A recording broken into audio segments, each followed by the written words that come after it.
Greetings. This is Todd Keppel with the Klamath County Museum, trying to get our Facebook Live program going for April 16th, 2020. Let's begin with a sound check. If there's anyone viewing us here, if you could let me know if we've finally got our sound and our settings right, that would be awesome. While we're waiting for that, I'll just comment here on this photo of the Garner School here in Klamath County. This is a photo that was donated to the museum a few years ago by George Cady, a former Museum Advisory Board member. And it's one of a number of photos that we want to show you tonight. Appreciate a comment there from Misty about the sound. I've found this to be quite a challenge to get all the settings right for Facebook Live, so apologize for the delays, and we'll keep trying to be more timely with our programs. This is the second program that we're offering during this period that I guess we might call the Stay Home, Stay Healthy period here in Oregon, fighting this coronavirus. As I mentioned last time, we're very mindful of the folks who are on the front lines of this battle in the healthcare profession, our elder care workers, and just anyone who's out there that has to continue to serve the public because of the essential job that they do. We appreciate what you're doing. The little part that I feel like I can do is to cover up when I go out into public spaces. I don't go to the store very much. About the only place I go is stop in at the museum for work and doing some hiking and walking outside. But if I go into a store or other confined space, I like to cover up just to make sure I'm not spreading any germs I might have. And if nothing else, I feel like it's a show of support for those folks who, like I say, really are working on the front lines. Tonight we want to explore rural schools in Klamath County. And as we begin to wade into that topic, let me mention a couple of things that we're not going to be able to accomplish tonight. Sometimes I like to lower people's expectations when we begin a program. Excuse me. So let me just mention that one thing we're not going to be able to accomplish tonight is to cover every rural school that ever existed in Klamath County. Way too many of them. 100 or probably more than 100 rural schools in Klamath County. And so even if we dedicated 30 seconds to each one, the program would get pretty long. So we selected a few that we have photos of or some information for. There are many rural schools that there's very little information to be had. And some of the schools were only a memory of some of the old timers. But some of them we have some pretty good information on and some pretty good photos. So we'll start in, again, talking about this particular school right here, the Garner School, out near Bly. This is one of the schools that we have practically no information on at all. We feel so lucky that George Cady, former advisory board member, donated this photo for us. It's a photo that obviously has some damage and has a tear right through the middle of the photo. But we're just so lucky to have it because it just gives us such a snapshot of rural life in Klamath County. I copied off a section of a Forest Service map here to show you where the school would have been located. This shows Bly out here on Highway 140, about 50 miles east of Klamath Falls. And if you went about a mile and a half east of Bly, there's this road that takes off to the north right here. Is that Campbell Road, perhaps? I can't remember. You go about 3 miles, it takes a jog to the left, and then right here where you cross Fritz Creek, according to George Cady, on the north side of Fritz Creek is where this Garner School stood. And I believe in the background, right behind the school building, right there, I believe that's the notch at the top of Gearhart Mountain. What do you guys think? Does that look about right to you? So we don't know any of the folks that are in this photo. We can't name any of them. We can only guess at who we're seeing here. I'm going to guess that the three gentlemen in the background were the school board and probably parents of the children here, and perhaps the lady there on the right was the teacher. That seems likely to me. And then it's always fun to look at the kids in these photos. Looks like perhaps some homemade clothes. Everybody wearing a hat. Everybody has shoes on their feet in this particular photo, I think, and no barefoot kids there. I got a couple of boys that look like brothers to me. This kid right here, and then this boy over here. Looks like they have material made, shirts made from the same material. Mom went with the vertical stripes here, and for brother went with the horizontal stripes there. Of course, I'm just guessing, but that's my read of this particular photo for the Garner School. This program on rural schools is a favorite for me because I went to a rural school, not here in Klamath County and not in Oregon, but I want to take just a couple of minutes to share with you why this topic is so important. The school that I went to was called Vinland in eastern Kansas, and I'll just share a quick story about my experience in a rural school. I think I had 5 teachers in the first 6 grades. If I remember, I know I had Miss Nora Vitt for first grade. I think I had Mrs. Fenton for second. I know I had Mrs. Bernie Scottstein for 3rd and 4th grade, Molita Schmidt for 5th grade, and Miss Marion Model for 6th grade. Of those 5 ladies, 3 of them went to the same church that my family did, and one of them was my aunt, Aunt Bernie. And so there's not much opportunity for a kid to get in trouble in a setting like that. I know that some folks might say that they're glad to have escaped that rural agrarian culture, so narrow-minded and so forth. That's not me. I cherish the culture that I grew up in, and I consider myself lucky to have grown up in rural farm country of eastern Kansas. I might not have appreciated it at the time, but I sure appreciate it now. And so I wonder if any of you are like me. Did any of you go to a rural school somewhere in Klamath County or maybe elsewhere? Why don't you send us a comment? I think it'd be kind of fun to see where some of the different folks went to school.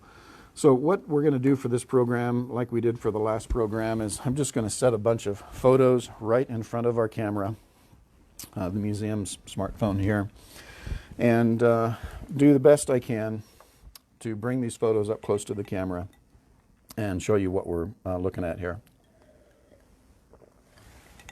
So, let's see what we got next. A newspaper clipping about the man that perhaps was the namesake for the Garner School, a man by the name of Garner Lundy, who grew up in Klamath County and spent some time out in the Bly area as a kid.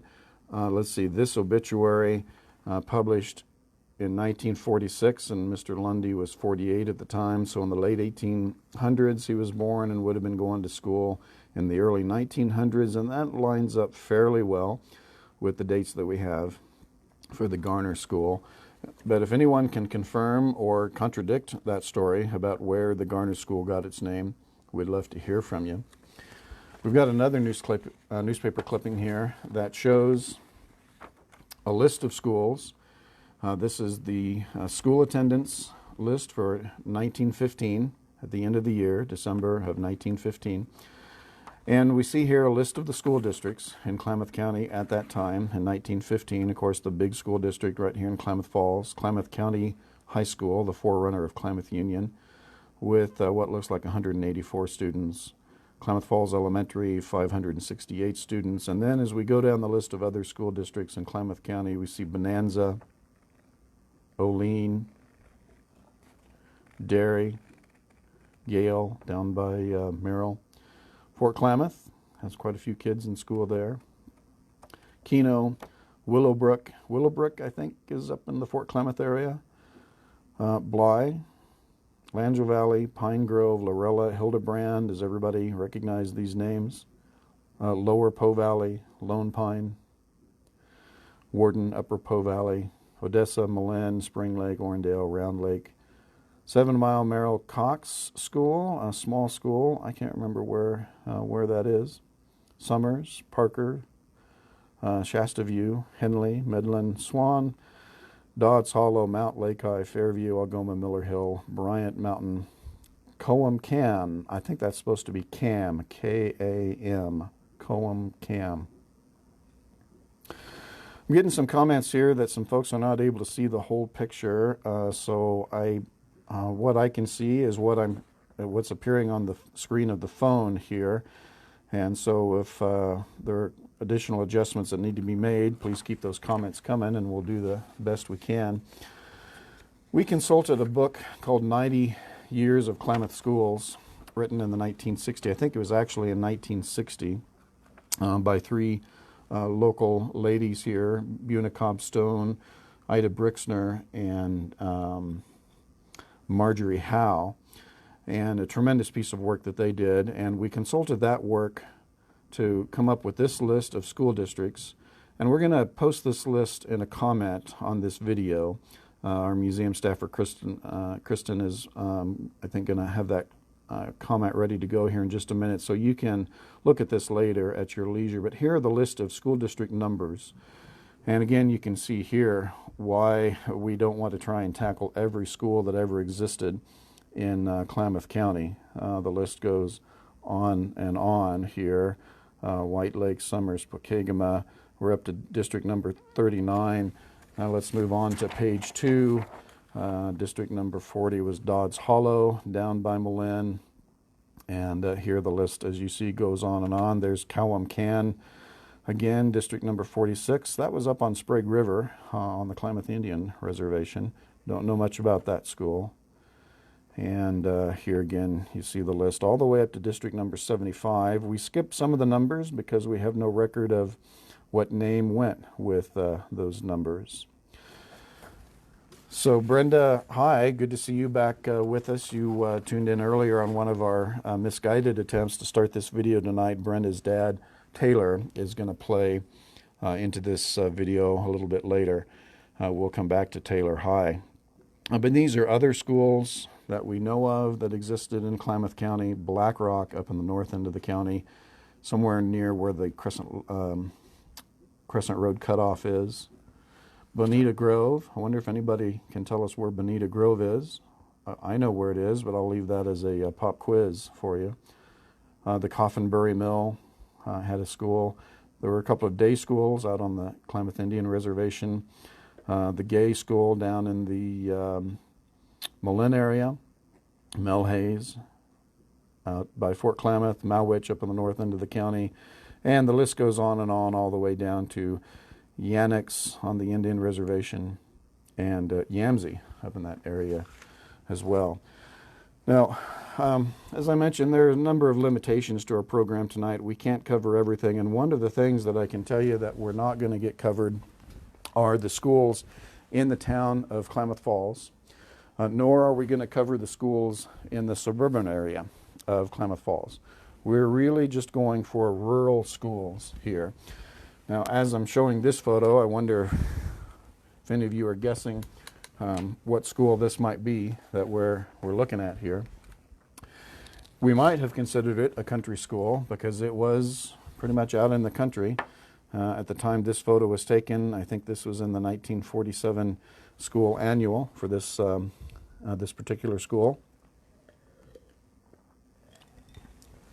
If you guessed Henley, you'd be correct. This is Highway 39 off on the right-hand side of the image.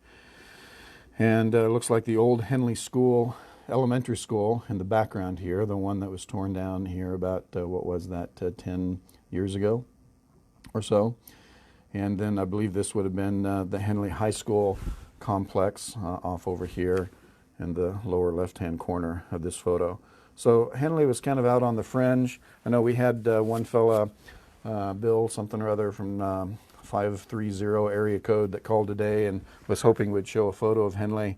So Bill, if you're watching, if you see this video, there's your Henley photo. But that's as close to the city of Klamath, about as close to the city of Klamath Falls as we're going to get, because we're going to go out into the countryside.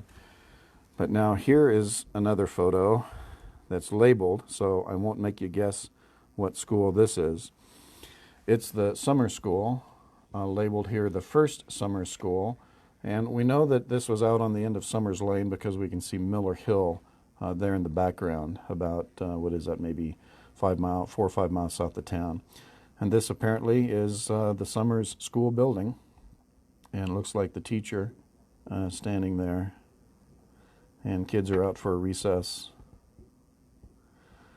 Looks like they're playing some kind of a game to me. So again, this looks like it definitely qualifies as a rural school, although now it's within the Klamath Falls urban growth boundary. So we'd no longer consider that area urban, or excuse me, rural now, but it certainly was then. Here's another photo of a school that was right on the edge of Klamath Falls. Not exactly rural here, but at the time it was some distance outside the city of Klamath Falls. This is the Shippington School. Looks like we've got a couple of teachers here, maybe with a good size batch of kids. In this photo, I'll have you just note the doors and the windows here. I'll show you another picture of this school where we see more of the building. Here is a better view of the entire building of the Shippington School. This photo we know was a Maud Baldwin photo because in the lower right-hand corner is Maud's handwriting, photo number 2889 in Maud's collection. This school building stood about where the Jeld-Wen corporate offices are out on Lakeport, and in the background you can see Upper Klamath Lake, and in the background you also would have had behind this building the Pelican Bay Mill. You can see actually some lumber piles off here on the far right. Those are stacks of drying lumber from the Pelican Bay Mill, and the mill is concealed behind the school itself. So this is the Shippington School, a few miles north of Klamath Falls, about 2 miles north outside the town of Klamath Falls. Now, the next photo shows the Lorella School out in Langell Valley. According to Buna Cobb Stone's book, this was also known as Haynesville in its early days. As early as 1887, the school was in business. If any of you have been out on East Langell Valley Road, about the point where it curves to the south at the Circle 5 Ranch, that is where the Haynesville School and later the Lorella School would have been located, somewhere in that general area. Remnants of the old Haynesville store are still found right there on that corner. And that's about as much as we know about the Lorella School. There are a few schools scattered around the county from the old days where the buildings still stand, and this is one of them. I wonder if anybody can guess where this particular school building is. Still standing. You've probably driven by it many times. I'll give you a hint. If you live in the Keno area, you might have driven by this old school hundreds of times over the years, maybe every day when you come into town. This is the Plevna School. Plevna was a community generally referred to as that whole area between Klamath Falls and Keno. That whole district out through there was referred to as Plevna. And this building, as I say, still stands. I'll show you a picture of what it looks like today. As you're coming into town on Highway 66, you'll go by this building. The fire station is right across the road from where this building stands now. Let me get the old historic photo here and place it next to the Google Street View photo that we printed out. Try to adjust the camera a little bit here, and hopefully you can see the resemblance there. Joyce Barrett, I think, lives in the old Plevna School building.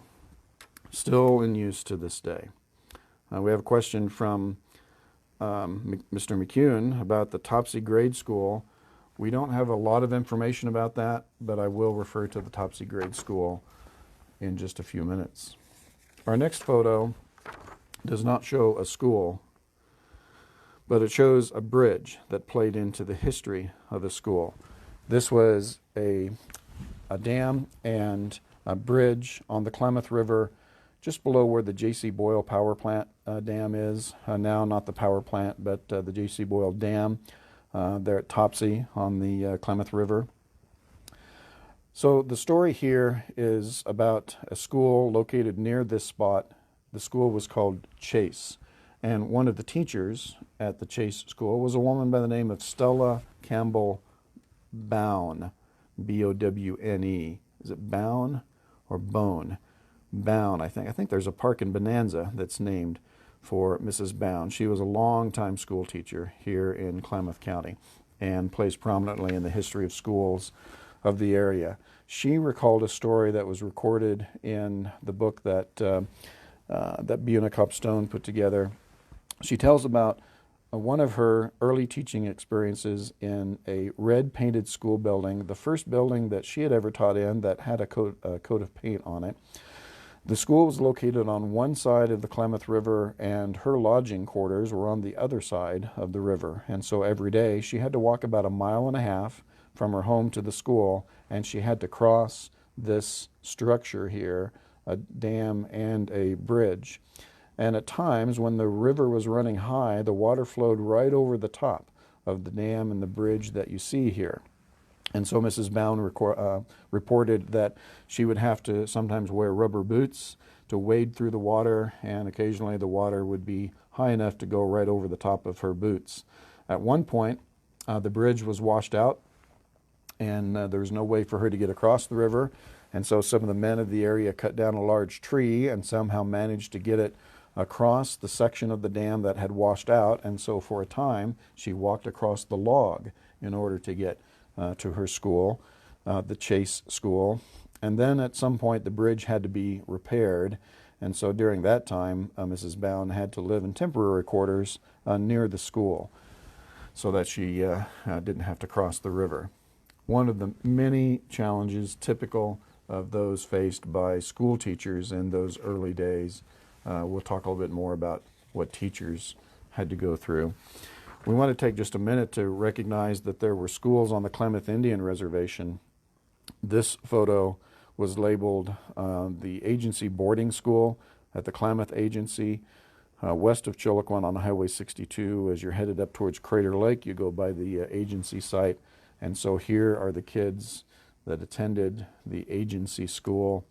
We don't have identification for anyone in this photo. It's just one of many photos collected at the Klamath County Museum. We also have a photo of the agency school inside, and that's our next photo to show you here. Again, no names for any of these kiddos here, but it certainly is interesting to see all the girls on one side, boys on the other, everybody in uniform. Candy asked a question about average pay for a one-room school teacher during these times. That information might be available in a general way, but not specifically for Klamath County that I can tell you tonight.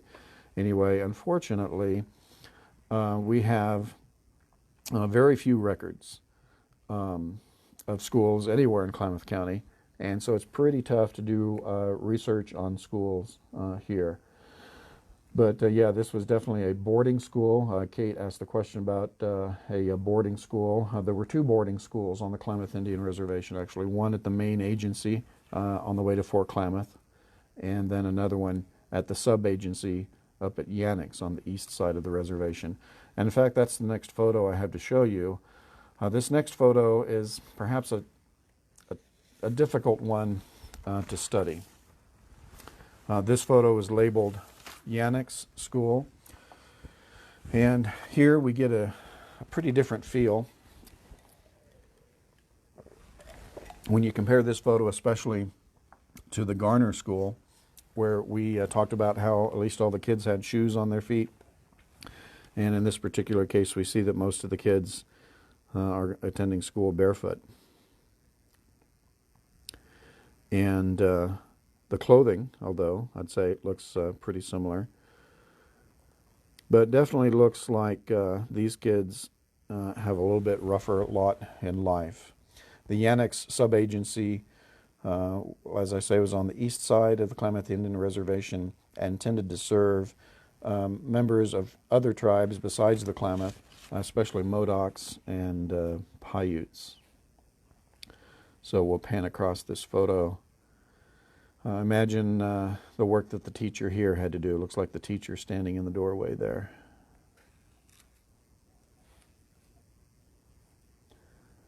Girls on one side, and again, boys on the other. This, I think, is a very early photo of a Yainax school. At some point, there was a larger school, a large boarding school at the Yainax sub-agency on the Klamath Indian Reservation.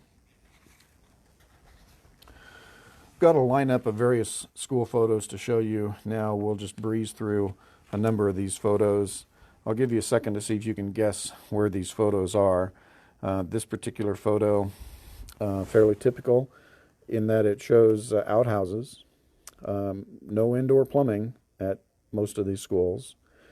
And so summer, winter, odor or no odor, kids who needed to do their business would have gone outside to either the boys or the girls' outhouses. Often we see a pile of firewood in the photo for wood heat. In this particular case, we don't see a stack of firewood, but we often do. This is the Malin school. The Malin school. I guess I won't make you guess at this one because the name of the school is very prominently displayed right underneath the belfry. The Miller Hill School, Miller Hill being located south of Klamath Falls on Tingley, what we would now call Tingley Lane. It was right at the corner of Tingley Lane and Joe Wright Road. It's, if you're familiar where the Midland Grange Hall is now, that's the spot, as I understand it, where this school stood in the early 1900s. Here's a photo from the North County, up in the town of Crescent. This is the Crescent School. This is another building that still stands today. It looks very similar. The tower portion of the school has been altered quite a bit, but this building is now used by the Baptist Church up in the town of Crescent in far northern Klamath County. We had a comment from someone on our event posting for this program that they wanted to see a Swan Lake school, and so here's one of the Swan Lake schools. I know there is an upper Swan and a lower Swan, and unfortunately this photo is not labeled as either one, and I haven't met anyone that can tell us which one this is. I'm going to guess that this is the upper Swan school, in part because there was some big timber up in that area, up towards Antelope Valley, but I can't say for sure. Swan Lake out east of Klamath Falls.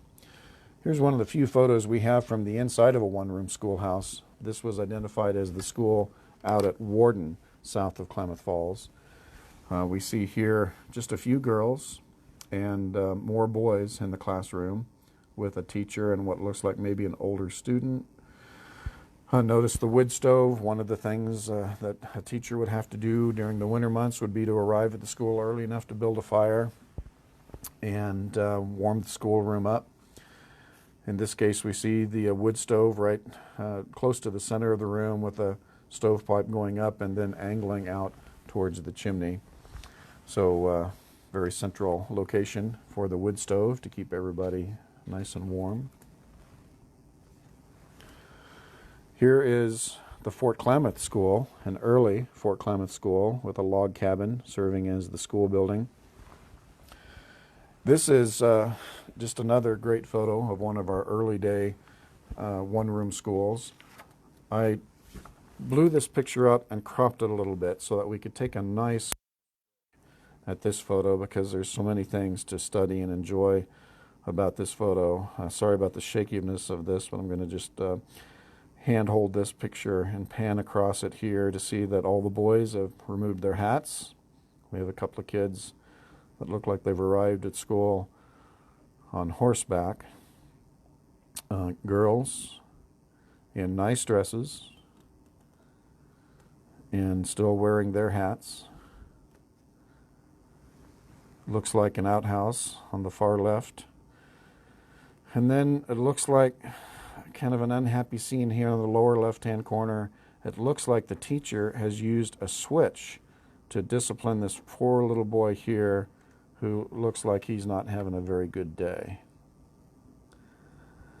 With this picture being of the Fort Klamath area, I sometimes like to joke that I wonder if that's old Bill Nicholson there that has been lashed with a switch. But this picture, we think, dates from the late 1800s.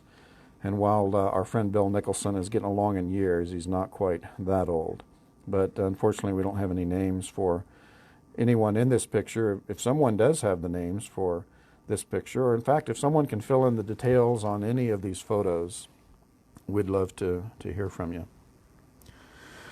This is a photo of a logging camp school. I believe it's probably a Weyerhaeuser camp photo. It might be from Camp 4, or it might be from one of the other Weyerhaeuser camps. Many of the logging companies would provide certain amenities for their workers. They wanted men, especially men with families, to work because they tended to be more stable workers. And so in order to attract those that caliber of worker, the logging company, the lumber company would provide certain amenities, and a school, of course, would be one of them.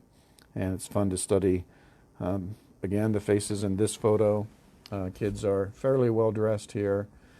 Got a couple of boys here in matching outfits. At first I thought they might be twins, but one of the boys is a little taller than the others. Would love to know who those boys are, as well as all the other kids in this photo. So anyone with a lot of history on Weyerhaeuser, would love to hear from you if you can help us out on that. Here's a newspaper clipping that is a little bit of an awkward piece of local history, but it is, I think, very instructive about the life of these school teachers in these rural schools. It tells about a teacher on one of the day schools on the Klamath Indian Reservation who had a disturbance early in the morning. She had arrived at the school early, and before any of the kids arrived, there were two men who entered the school. They were under the influence and were causing quite a bit of trouble for the teacher. The teacher was armed, and she in fact used her guns to run the men off. She actually shot and injured one of the men, but fortunately she was able to settle the issue and get the men out and clean up the school before any of the kids arrived for the day, and the incident recorded in the Evening Herald newspaper. This is from November 21st of 1932. As we start to move towards the tail end of our program here, I wanted to mention a little bit about what caused many of our rural schools to disappear. Consolidations over the years caused so many rural schools to close. In the old days, schools would have been located at scattered locations around the countryside where kids could either walk or ride to school horseback. But as motorized transportation came along and with the march of progress, many of the rural schools closed. In fact, Mary Noble, a museum volunteer who's done a tremendous amount of work updating the records on schools, did some research, and she found that in 1922, when the county school unit or the county school district was established, there were 54 elementary schools scattered around the county. That does not include the handful of schools in the city of Klamath Falls. That's just out in the county, 54 elementary schools. But by the 1930s, the number of schools had declined. Well, by 1928, according to Mary's notes here, the number had declined considerably. There were in 1928, there were 23 one-room schools, 15 two-room schools, and then 2 3-room schools, a 4-room school, a couple of 5-room schools, and then one each with 6 and 7. So the schools were getting bigger. The number of schools was declining, and we're now down to what, just are there a dozen schools remaining in the county school district?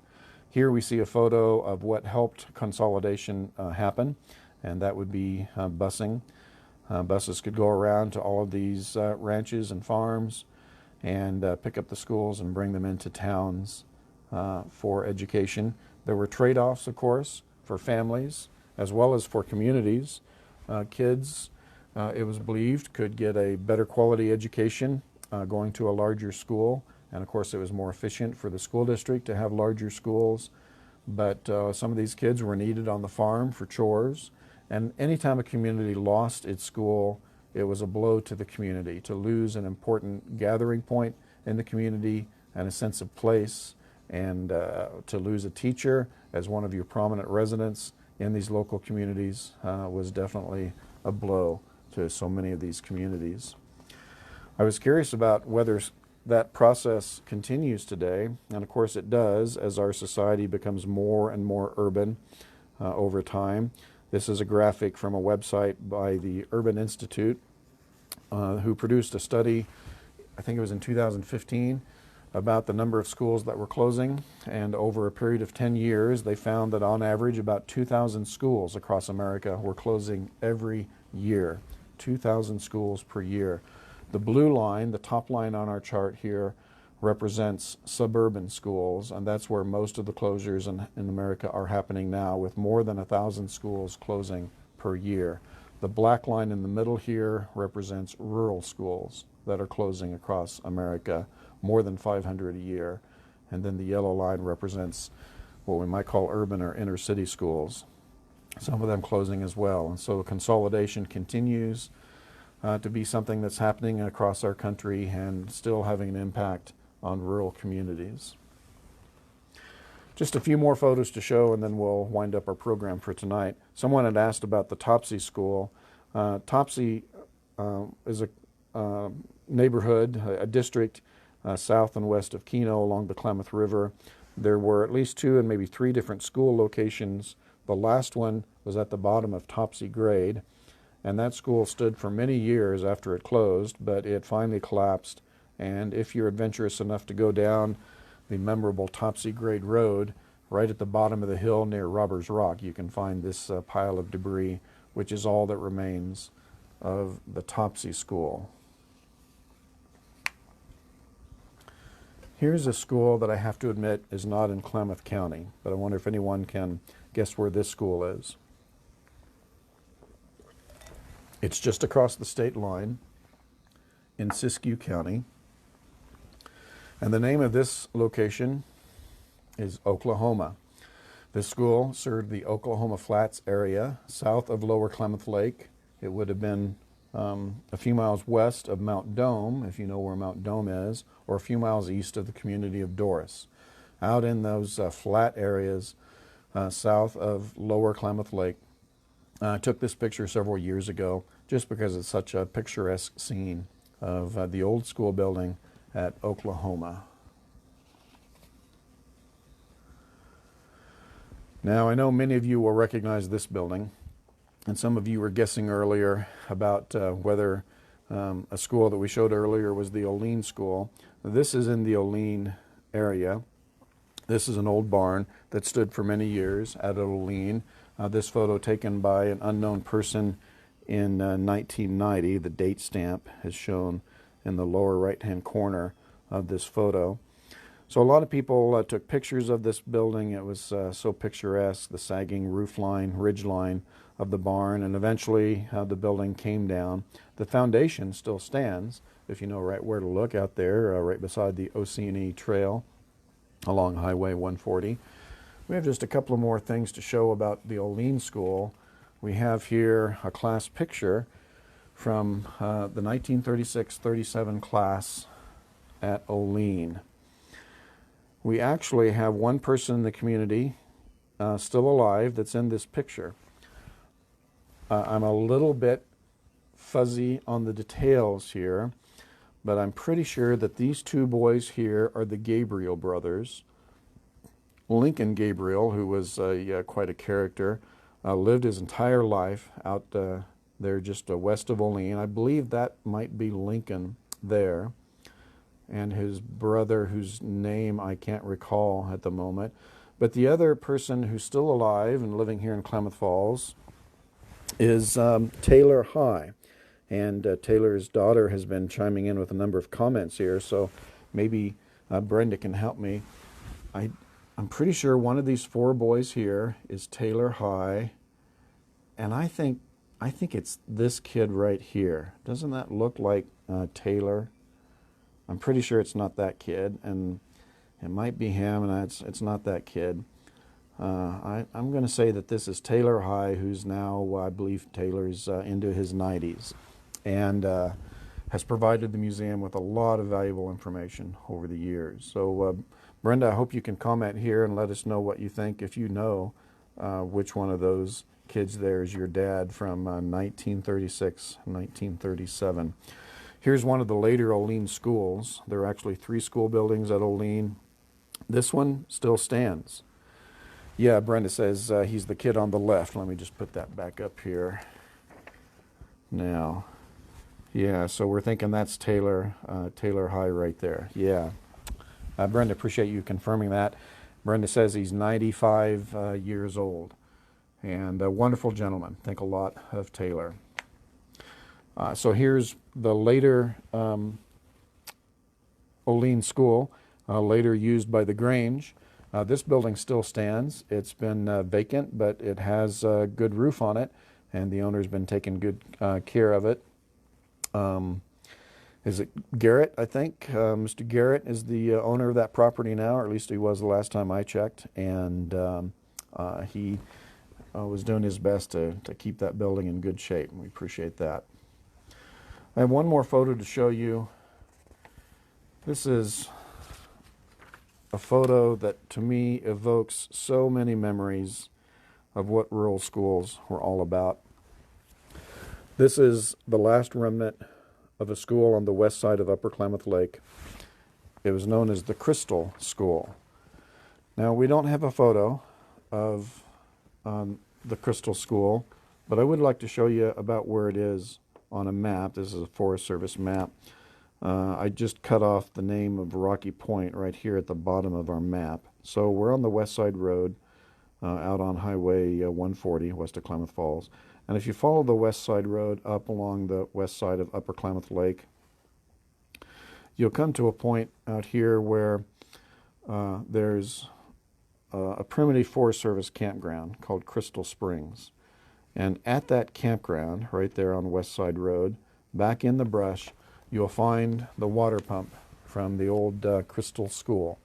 The school, I was told by Grant Brown, a longtime resident out there in the Crystal area, that the West Side Road, when it was constructed, went right over the top of where the schoolhouse had stood. But he had very clear memories of where the schoolhouse was in relation to where this water pump is. So as I say, whenever I'm out in that area, if I have time, I like to take a few minutes and stop in and just check on the well and make sure that it's still there and hasn't been vandalized. Fortunately, it's pretty well hidden by the trees and the brush there, but it's a great symbol of Klamath County rural schools. Well, that's our program for tonight. I do want to make an announcement about a future program. We want to try this again in 2 weeks. The subject of our program on April 30th is going to be the Spanish influenza outbreak pandemic of 1918. And we'll see what lessons we can learn and what effect that pandemic had right here in Klamath Falls. The 1918 pandemic, we'll be covering that in a Facebook Live program on Thursday, 2 weeks from tonight, Thursday, April 30th. Again, appreciate everybody's patience in as we continue to learn and deal with the challenges of getting all our settings right and trying to get these programs started on time. We'll give it another whack on Thursday, April 30th. We hope you can join us. We appreciate everybody's comments so much.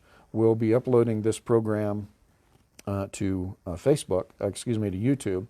And so if you have friends that would like to see it, of course, they'll be able to watch it here on our Facebook page.